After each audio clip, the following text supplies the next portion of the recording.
cut should have been good news for potential home buyers. We can tell you that the real estate sector is disappointed it wasn't a higher one. That's because EMIs are not going to become cheaper for consumers.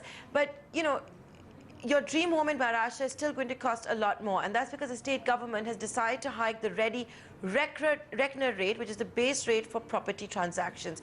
Here's CNBC TV 18's Kevin Lee and Areeb Sherwani with that story.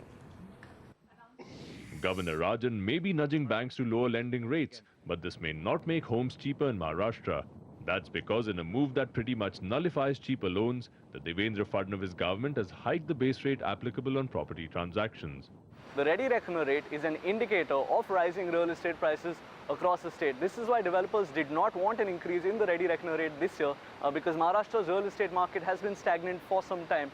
However, the government has hiked this rate by an average of 8% across the city of Mumbai. Now, what this ready reckoner rate determines is the stamp value paid by a customer while buying property, and from a developer standpoint, it's used to assess land cost and additional FSI.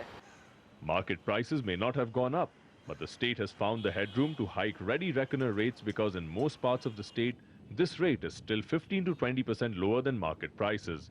As you may know, such hikes are usually done to bring parity between market rates of land and the government's valuation. Developers say the state's decision to delay these hikes by 3 months from January to April has not really helped. Now, reckoner is a benchmark for 10 items and not just the stamp duty rates. So, land rates get calculated on basis of all my premiums get calculated on the basis of ready reckoner. All municipal fees that we pay, open space deficiencies that we pay, everything gets calculated on ready reckoner. This hike will spell more trouble for Mumbai developers, who are already grappling with 77,000 unsold units. Experts say these units alone could take up to 3 years to sell. The current demand-supply situation and the prices that have reached already, I think in next few months, we don't see a quick jump or a very high jump in pricing. Prices will very, very gently move northwards to the tune of 5 or 6% over the next 12 months or so.